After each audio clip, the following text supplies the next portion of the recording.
This is the High School Football America podcast for May the 18th, 2020. I'm Jeff Fisher. The High School Football America podcast is brought to you by GameStrat, America's premier sideline instant replay system with outstanding reliability, faster speed than Huddle Sideline, plus GameStrat has outstanding customer service along with different plans priced right for every coach's budget.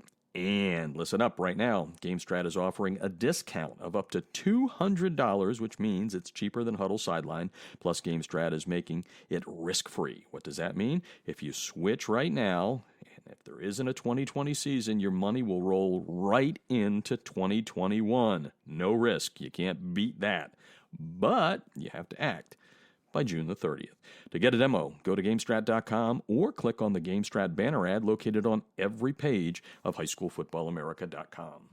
Well, heading right up the road here from Dunwoody, Georgia, we're going to Marietta, Georgia, and we're going to talk a little Walton Raiders football. Head coach Daniel Brunner heading into his fourth season coming up here this year, and I got my tongue in my cheek on this one, folks. They played a spring game this past weekend. Yep, you heard me right, but don't get all freaked out. Don't say they're not social distancing. They're breaking. Nah, it was a virtual one. And Coach Brunner is here to talk about a very cool idea that was concocted with his staff and himself. Welcome to the show, Coach.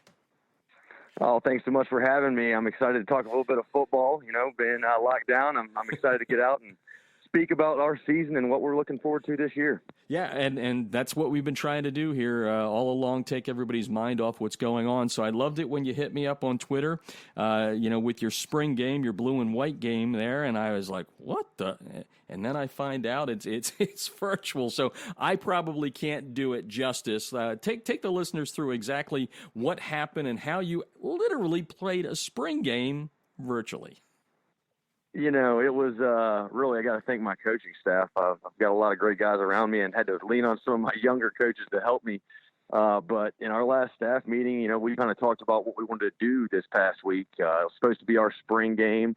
We wanted to do something exciting for the kids, and I just came up with an idea of let's get them competing. Let's find a way to have some kind of competition. You know, in the past we've drafted teams with coaches, and one of my young coaches said, we can put them in a video game, Coach, and actually simulate the game, give them all ratings, put their names in there. And so they used, I guess, an old favorite. It was the NCAA Football 14 was, I guess, the last year they made that game. Well, that's a whole nother can of worms. People worried about that coming back out. But anyways, he took our roster after we drafted, and the kids got ratings based upon where they were drafted by the coaches. And they put them in the game, plugged them in, and we simulated it. And we actually, as coaches, watched it together as a group before 7:30, but then we put it out at 7:30 for the community and the boys to watch. And they got into it. I was really fired up. The messages that were flying around during the game, and just the response from the community. I think it was a great situation for us to kind of take our mind off of all the craziness that's going on and really put a positive spin on what the kids have been doing, because they've been doing a great job. We're, 9 weeks of this lockdown and, kind of opening back up here in Georgia, but, 9 weeks is a long time. So I think it was a really good way to end this for us moving into this summer phase. It was awesome. At first, when you said it, I'm like, okay, so it's probably just a little, couple of minutes here. And this was, about 36 minutes or so. And, we've got broadcast. It was incredible. It even looked like it was raining there a little bit in the video. Did I miss it? Is that what that was? That was, yeah. I got some messages. Coach, what's up with the rain? It's not raining here today. So, we couldn't make it perfect, but I got to say it was about as good as you can get. And, golly, I just think from people cheering on, or I guess cheering against. I had a Georgia fan, one of our dads, told me how excited he was. He saw the Tennessee score on there, and Tennessee was losing, right? So he goes, it was a great game, and Tennessee was losing. So, they had fun with it. Daniel Brunner's on the line. He's the head coach at Walton High School, the Raiders here in Georgia, in Marietta, and heading into his fourth season. Began year one in 17, a perfect regular season, 10-0, a round of 16, the Sweet 16 in Georgia, in the biggest classification qualification. Followed that up with a 10-2 mark and another round of 16 into the playoffs in year two, coming off a 6-6 year. Let's just stick with a little bit of tongue in cheek here as we go through the spring game, and then we'll get a little serious here. But so who impressed you during the blue and white game in the video game? Any of the made up players stand out to you? Yeah, I mean, I had some in there that I hope they show up like this summer when we see them again. I don't think they had grown a few inches and put on a few pounds, but, the running back, Kenny Jaha, was looking good. I think the offensive line was doing a great job for him. Golly, it was eye-opening to see how similar some of them had looked, and then some of them were I made my eyes pop. The cornerback was I think looked like an NFL guy. So, I mean, the kids, I think, were kind of jawing back and forth about who had the better image out there and likeness and all that kind of stuff. But man, there's too many good things happen out there, I think, to name too many players. No, I get that. And we will get into some of the names of the players coming up here in just a little bit as we look forward to 2020. For those of you who care about video games, spring games, the blue and white game for Walton, White won 2014. I don't even know if I can keep tongue in cheek on this. It's just a little ridiculous. But anyway, congratulations to Walton's white team in the blue and white game. And let's kind of get a little more serious here, Coach. Obviously these are serious times, like you said, week 9 of the lockdown and all that. So aside from being creative on your spring game, what are some of the things you guys have been doing as a staff to keep in touch, keep moving forward, and keeping in touch with your kids? We're honestly utilizing this time really well. I'm proud of what we're doing as a program, and honestly, we're probably doing too much Zoom with our kids. But my whole goal in this deal is just keeping our guys engaged. I think this is just a challenging time, and one thing that we're not talking a lot about is just the mental health. And with our kids not having school going on right now, most of them have finished up. I just don't want them at home sitting around with nothing to live for. And really I'm trying to provide a glimmer of hope. And so what we've done is, we do a meeting on Monday, 8:45 in the morning, team meeting, and it's short and sweet. And it's just a little motivational thing. Try to get them up and going for the week, get them excited about what's going on, any news or updates. And then we do a little quiz game at the end of it, this thing called Kahoot, which I don't know if you know what that is, but it's an online platform. We use it in the classroom. But the kids can basically do a quiz on their phone, and it's a one-question thing, but it's my way to create competition in a situation that we're in. So the team competes. Whoever wins gets a prize. We've done that on Mondays, and then throughout the week, we've got our team split up into accountability groups. So they meet with their accountability coaches, and right now they're going through John Wooden's Pyramid of Success. And then I'm meeting with the leadership team. We're going through Maxwell's 21 Irrefutable Laws of Leadership. And that's the stuff that I'm getting so excited about, because we're getting to spend a lot more time doing these things that, you get school and football and practice and workouts. Sometimes this stuff gets pushed to the back. So I'm excited about getting all that done and really being able to delve deep into this with our kids. And then on top of that, they're meeting, with their positions. So we'll have an offense and a defensive meeting once a week, and then the position groups will meet once a week. And so, I mean, if our guys are playing both sides of the ball, which we've got some, and most of them, when they come in, we train them on both sides until they get older, and they may end up on one side permanently. But, they could have seven Zoom meetings or so in a week. And that's why I said it seems like a lot, and it is. But they've been engaged, and I've been very, very proud of the attendance at the meetings. And, it's cool for me because it's not usual that I can kind of pop into all these meetings that are going on, and I can Zoom in and get in, whether it's an accountability team or go, watch what the offensive linemen are talking about, or, that part's been really nice, and it's allowing my coaches to get out in front of the boys, and kids don't just have to see my face and hear my voice all the time. So, I'm hoping and feel pretty good about us coming out of this thing. Our whole motto from day one, I showed them a little Kobe Bryant video and talked about widening the gap and how he did that in his life and his athletic career. And so, our whole goal in this is to widen the gap between us and other programs. And I feel like we're doing a good job with that right now. Yeah, no, and I agree with you. I applaud you for that because that's the one thing I keep telling people. I'm very, very positive by nature, and if you're sitting down and not doing anything, woe is me, woe is the world.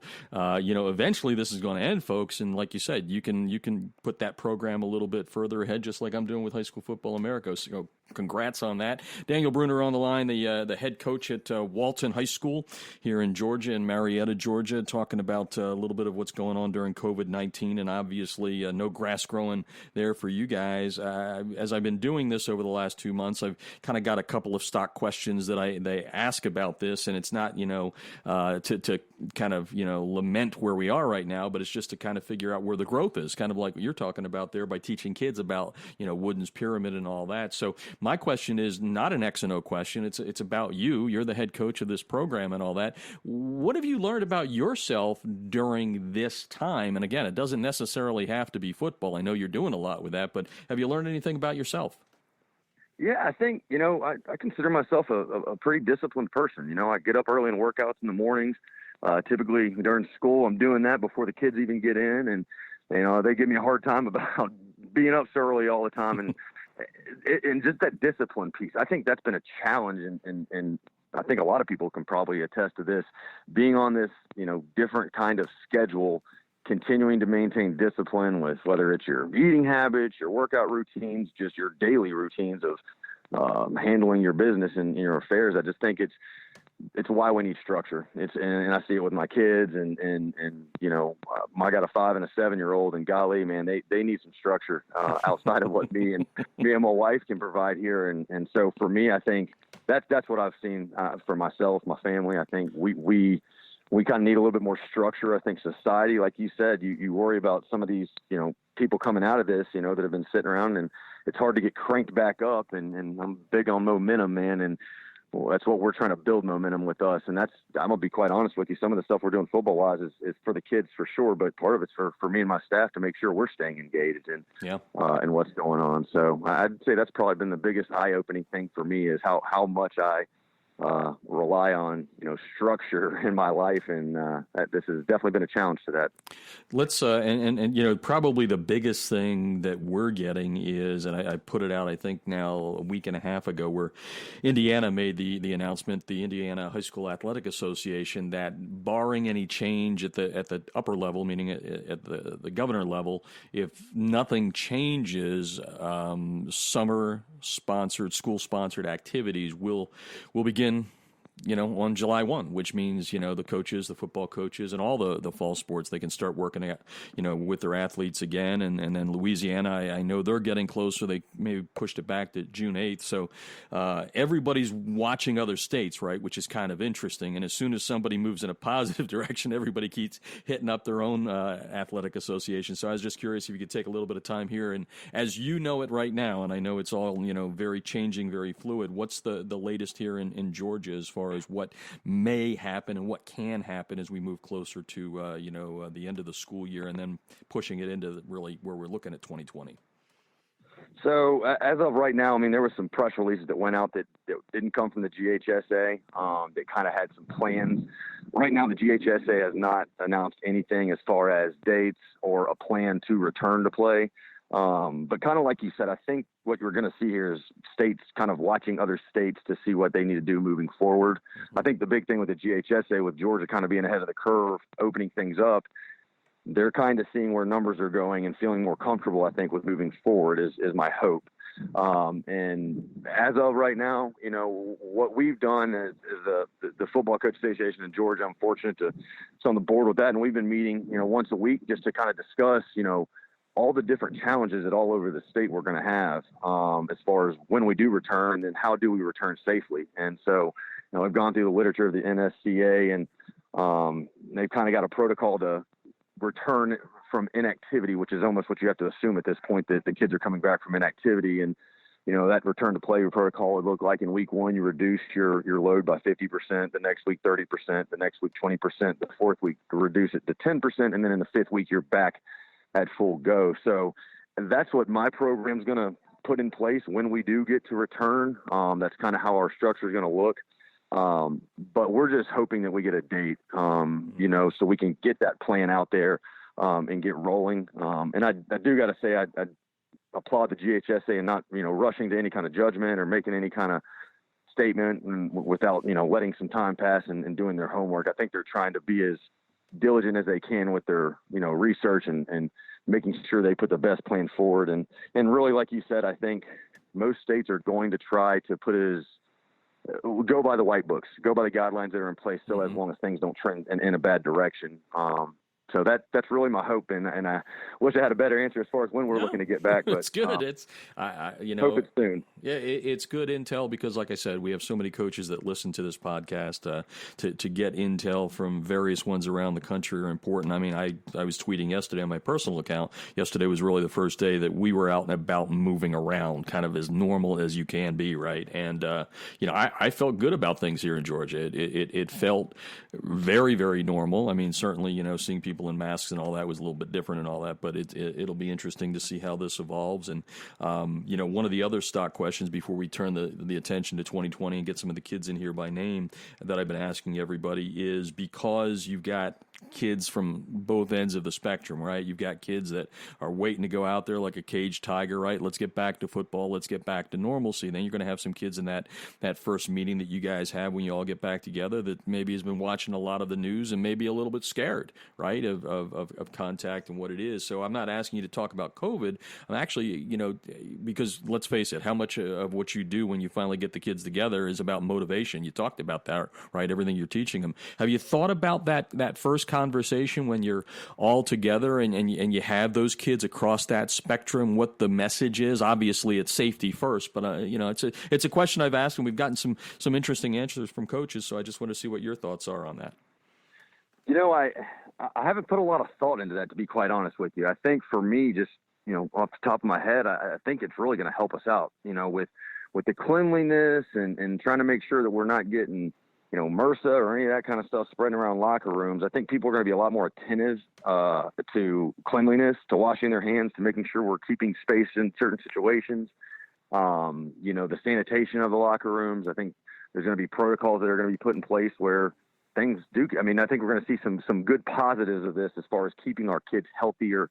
Hopefully less illnesses and sicknesses, because, beyond the coronavirus and stuff, you get a cold that goes around the locker room. I mean, there's a lot of close contact. So that stuff does spread regardless of the situation. So I think some of the residuals of this are going to be some of these protocols that get put in place are really actually going to benefit us down the road as far as keeping kids healthier. Skin infections will go down, all that other kind of stuff. So, I mean, for me, I think we're going to approach it as a family by family basis. And I don't want, any player in my program or any parent to feel pressured in anything. And if they don't feel comfortable in certain situations, whether that's not using the locker room or whatnot, we're going to kind of take it, I think, on a case by case scenario. Because that is some of the stuff we discussed. There are going to be different takes on this from different families, and we have to be open and willing to allow them to do what they feel comfortable with. And I think that's probably going to be our best approach moving forward. Yeah, no, makes sense. And you did a great job there right off the top of your head. Not ready for a question. Daniel Brunner's on the line. Walton Raiders, and this is the favorite part for most coaches after we get through the what's going on now. It's where you get to flip that switch, sort of like a light switch, and talk 2020. Before I rolled the tape here, you mentioned to me that you're very excited about what you've been able to kind of put into the program heading into your fourth year, and you're looking forward to the next four, I think is the way you put it. So let's just kind of go with the overview here. What is it that you put into effect in 2017, an undefeated regular season that is kind of the foundation of what you've been building on to get you to this point? To explain that for the listeners around the nation. We really created an identity, and they're based upon our core values, and we've got 6 of them, and we try to hold true to those on a daily basis. I'll just give you the first one is project positive energy, and you talked about being positive earlier. I mean, I'm on that John Gordon bus, buddy. So, I mean, I want all of our guys to have that kind of mantra and mentality. And, our kind of motto is ball down, ball out. And it kind of goes with that. And that's in life and in the game.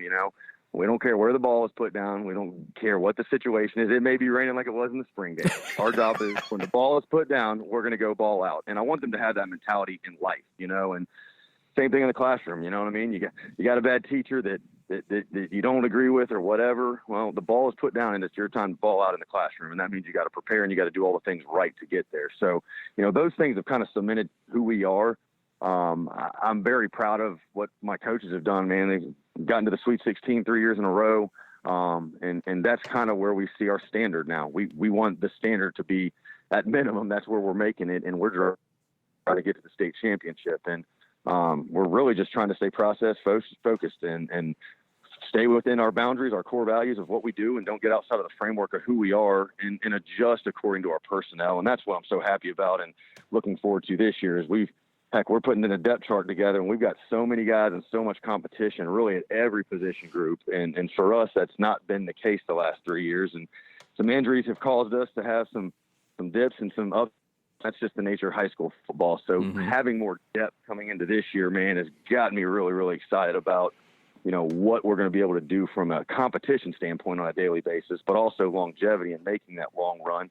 You get past that Sweet 16, you move in and continue to play those next few weeks. I mean, it's a game of attrition, and you got to have some guys standing at the end and healthy to make that run. And so that's the stuff I'm getting most excited about. I think we've established a culture that's the kids understand and they know who we are now. It's 3 years, so you look at the group of seniors. It's going to be their fourth year. It's going to be our 4th year as a program together.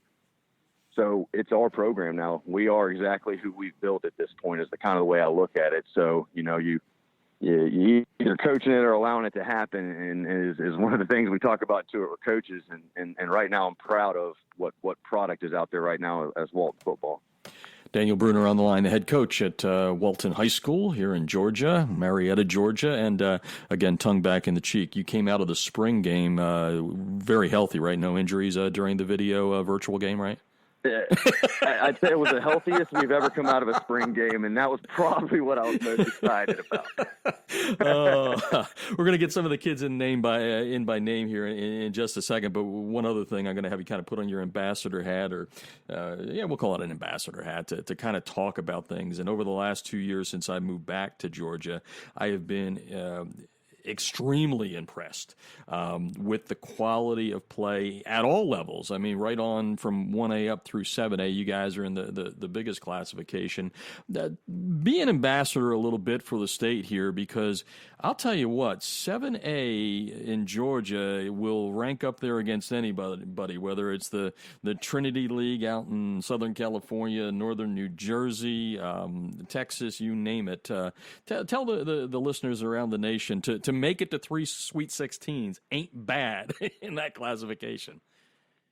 No, and I just, you're never satisfied when you get there and you feel like you had some left in the tank, but just very proud of the competition we've gone up against. And, we haven't flinched and from national ranked schools to, we had a phenomenal game a year ago against North Gwinnett. It was nationally ranked at the time on ESPN2, and golly, that was one of the most exciting games I've ever been a part of. So I look back and kind of reflect on who we played and what our schedule looks like this year. And I just don't know that there's much tougher roads to travel. I mean, I think there's teams with, out-of-state schools and all that. I really don't know that we got to go out of the state to find the talent we need or the teams that we need to compete with to sharpen ourselves up. And with us being in a 5-team region, we try to do that in our first 5 games and really prepare ourselves for the last 5 of the regular season. And I actually did an interview the other day about, I think there's been some stuff going on Twitter with the NFL guys about what state's got the best football. And, for me, I just think if you boil down the population of Georgia compared to those other states and you look at what kind of talent we put out, I just think from a total package, Georgia just puts out some of the best players in the nation, because it's not just quarterbacks.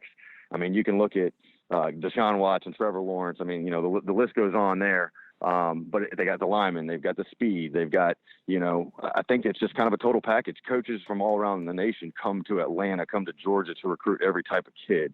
And I think there's certain pockets where coaches just go for, whether it's linemen or they're going for the floor for speed. It's a total package here. And I think that's why it's become such a hotbed for recruiting, is they can come get everything here that they need. Yeah, no doubt. And I've made the statement to coaches in person, and especially having seen football, up close and personal in 19 states. The thing that has impressed me about the state coming back here, after about 15, 16 years away from it, is you guys hit here. I mean, you guys are physical. This is not, kind of a video game, no pun intended, where you just kind of chunking the ball over the lot and all that. You guys are physical here. I mean, do you agree with that? I know you're a Georgia native, but I mean, do you kind of feel that way that you guys are pretty physical? You're gonna, it's like my Pennsylvania me, right? We punch you in the mouth, pick you up, knock you down again, that sort of thing. That's right. I truly believe in that. I think the brand of football that comes out of here is special, and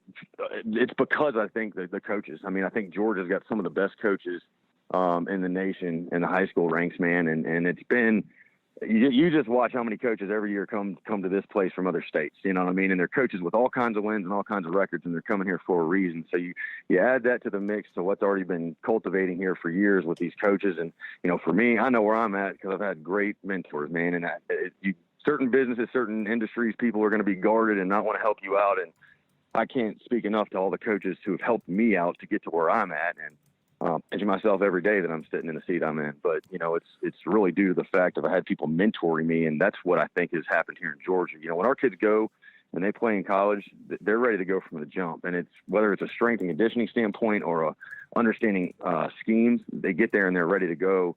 The Dominic Blaylock kid at Georgia, everybody kept asking, is he going to be able to play? I said, if they give him a chance, he'll be on the field and he's going to do some special stuff this year. And he, as a true freshman, was a leading receiver for part of the year. Unfortunately, had an injury at the end of it, but he was ready on all fronts to go out there and compete and win. And for me, for my kids that are going to go play in college, that's one of the things I'm most proud of is when they get there and they come back and they say, Coach, I was ready. Now it's going to be harder. It's going to be different. But when they get there and they're ready to get out and compete, golly, that really makes me proud of what we did to prepare them for that next step. Yeah, let's get some kids in here by name. Let's start with, and you talked about this earlier, you can see leadership maybe even a little better than when you're out on the field, right? So who are some of the kids that you expected things from that, they're showing real leadership in these Zoom meetings or making sure they're keeping their teammates together even though you're not together? And then who are some of the kids that have kind of stepped up that you didn't know they might have that sort of leadership in there? Is that a fair question to ask you? Yeah, that's a great question. I mean, I really got to give two seniors lots of credit, Tanner Daniels and Patrick O'Connell. They are played offensive line and maybe going to play a little bit of D-line for us this year. And Tanner's done a little bit of everything at guard and fullback and tight end. But golly, they just been two of our best leaders, not even just in this, but before this. But we've gotten into this thing, and they're in there participating in their meetings, being vocal. And to me, I think that modeling and what other kids see, this is a senior. He's been doing this. If he can get up and get excited about it, then I should too, because I'm a young buck. And, those rising sophomore offensive linemen can look at those guys and get excited about getting out there and see what their future might hold. So, I mean, I'd like to say those two guys have probably been some of the best. Preston Evans is another one who's been awesome. He's playing. We got him all over the place too. He's played guard, he's played center, played tight end, and he's going to play linebacker for us this year and still do a little bit else. But, for him, those three guys have been so flexible at all times and always put the team first. They just want what's best for the team. And you really see that shine, especially in a time like this. Yeah, no doubt about it. That's why I think it's a great question to ask. Talking to Daniel Brunner, we're talking about the Walton Raiders here in Georgia and Marietta, Georgia. And let's get some other kids in by name. Start on the offensive side of the ball. Talk about, kids that you expect to do things, on the field and off in the locker room, and then flip it over to the defense so the listeners can learn a little bit about you guys. Absolutely. I mean, we've got a phenomenal group coming back. I mean, we're bringing back a ton of kids that played last year. We were fortunate in certain respects that we got to play a lot of young kids last year, so they grew up. But we took our ding. So I think what we're going to see here is a lot of kids with a lot of playing time under their belt and perform really well early. And the first would be Zach Roseman, our quarterback, who's golly, he's doing tremendous right now through this whole deal. And he's out there throwing and working out. And I saw a picture of him the other day, and he's looking huge. He's almost turning into a Thorback, I think, but he can spin that ball, man. He's going to have lots of college opportunities. He's got some Division I offers right now, so very excited about what he's going to do. Yeah, the kid's amazing. Never made a beat in his life. 4.0 student, AP classes, all that kind of stuff. The running back behind him, Kenny Jaha, very excited about him coming back this year. He's a load. He's about 6 foot 200 pounds, and he's he's pretty explosive. He can dunk a basketball and put his whole arm through the rim. So excited about what he's going to do. We're really going to try to establish that run and what we do as an offense and really kind of get back to Walton football. And that's what Walton's been known over the years for. And, we're going to throw it and run it and be balanced, but we want to dictate that. And I think that all starts with that running back and what our offensive line, I mentioned some of those guys are going to be able to do. And, at the receiver spots, got a couple more young guys. Rawson McNeil's he's 6'5" receiver, played last year as a sophomore. Excited about that length. He'll be a junior this year, a rising sophomore. Pierce Sperlin is another one. He's 6'6". This may be the tallest team that we've got and that I've been around. And Kaysen Henry's going to be playing a left tackle for us. He's 6'5". So I just have never been around so much length in my life. Yeah, seriously, it's like a basketball team. I tell you what. So I hope it equates to good football. But I'm excited about that group, and they've been doing the best they can to stay connected and sitting in on those offensive meetings. When you see kids engage from start to finish of install through a computer and being able to answer questions, that's what's getting me excited. But I think at offense, last year we didn't do exactly what we wanted to do, but the previous 2 years we were putting up over 30 points a game, and we're going to get back there this year. Daniel Brunner on the line, and let's flip that over to the Walton defense. What do the Raiders have there? We're returning a lot on this side too. The only place that we're not returning is linebackers, but we've got some guys that played for us there. They just didn't start, and golly, we've got a ton competing at that spot. So don't know how that's going to shake out, but I got a great leader in State Brown, the senior in that group, heading that up. And then our DBs are kind of really, I think, where we're going to hopefully make some money this year. I think we've got probably the best defensive backfield that I've been around. We got Marcus Allen at one of the corners. He's Marcus is probably 6'1", 6'2" now, long corner. He's got offers from Pitt and some other places. We got A.J. Brown is at the other safety. He picked up an offer from Boston College. He's one that's kind of got the do it all, if you will, on defense, whether it's playing man coverage, playing zone coverage, getting in the box and playing the run. And then the senior on the back end that's really going to lead that group for us, hopefully, is Austin Eldridge, he's got some offers himself. He got an Air Force offer about a week ago. And, so I feel really good about those guys. And then at the other spots on the back end, we've got some competition going on and trying to figure out who's going to be in those spots and how we're going to sort all that out. But, again, like I mentioned, man, the competition piece is what I'm just so excited about when we get back together. And then on the defensive line, I think, we've just got a lot of speed and length there too. We got Titus McBride at our rush end. He's about 6'3", and actually ran the fastest 10 on our team last year when we tested. So it's nice to have a rush end that can get off the ball pretty quick. Mm-hmm. And, at those other spots, we've got a returning nose and Eric Wan, and the rest of them we're going to sort out through the competition piece. But, I you can't tell, I'm getting excited just talking about these guys. And, and then our special teams, man, golly, we're returning an awesome kicker in Connor Cummins. He's going to be a 3-year starter for us. And he told me he's going to be at 100% touchbacks this year. So I get fired up about that. Yeah, nothing wrong with that. That makes a big, big difference. Daniel Brunner is on the line, wrapping things up here, talking Walton Raiders football, fourth year. And if I remember correctly, you guys were just outside of the High School Football America 100 there in 2018. So it'll be interesting to see where you fall as we get ready to put our rankings out on the 29th of June. And I know that doesn't mean anything, but again, it gets my blood boiling too because it's fun. It gets everybody talking about it, and that's kind of the key to doing this. So since we are positive that there will be a 2020 season, I'm going to end up with the last question of what are the boxes once we finally get to fall ball, if you will, meaning camp and all that. What are some of the boxes you feel this team will have to check to make that they're going to be ready for a good 2020? I think for us is going to be remaining simple and fundamentally sound. We're not going to be in any rush to get the whole playbook in. We're not going to be in any rush to be worrying about are we week 10 ready in week 1.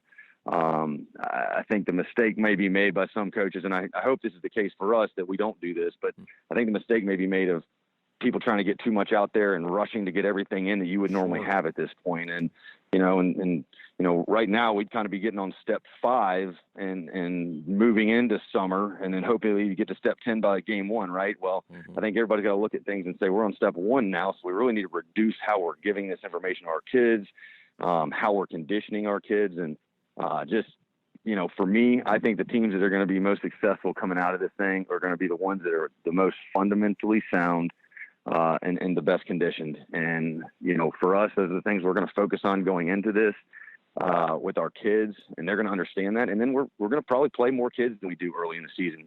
You worry not having all the strength and conditioning work and all the stuff that you do to build their bodies and get them ready for the long haul of the season in 7A in Georgia. I worry that if you put that load on them too early, I don't know if they're going to be able to handle it, and so for 2 reasons, I think we can develop more kids that way. But I think we're going to need to kind of manage how the load is on their body, especially if things get pushed all the way back to, July or August or, I hope that doesn't happen. But, you look at those scenarios and you just think, we've got to manage the bodies and make sure that we're ready for our 5 region games, which come in the back end of the season for us. And that to me is the big picture, so simple, fundamental, be in good shape, and play a lot of kids. Yeah. Georgia Heat will melt you no matter what the situation is. There's no doubt. Yeah, much less not the full complement of conditioning, that's for sure. Well, Daniel Brunner, thank you for joining us on the show today and exposing a little bit of what you guys are actually going to do when you get off of the video screen and hit the football field. But again, congratulations on a really cool idea. We look forward to promoting it. People who are listening to this right now, you can go on to highschoolfootballamerica.com. I actually have we'll post the video there so you can kind of check out this really cool idea that the guys had there. But Coach, thanks for joining us and best of luck in 2020. Thank you, sir, and thank you so much for all you do for high school football. It's second to none, and we just appreciate all the exposure you give our boys and our profession. I think it's fantastic. So thanks so much. Thank you for those kind words. Well, the High School Football America podcast is brought to you by GameStrat, America's premier sideline instant replay system with outstanding reliability and faster speed than Huddle Sideline. Plus, GameStrat has outstanding customer service, along with different plans priced right for every coach's budget. And right now, GameStrat is offering a discount of up to $200, which means it's cheaper than Huddle Sideline. Plus, GameStrat is making it risk-free. If you make the switch now, and there isn't a 2020 season, your money will roll right into 2021. No risk. You cannot beat that, but you do have to act now. And what I mean by now is by the end of June the 30th. To get a demo, go to GameStrat.com or click on the GameStrat banner ad located on every page of highschoolfootballamerica.com. You've been listening to the High School Football America podcast. I'm Jeff Fisher. I'll talk to you tomorrow.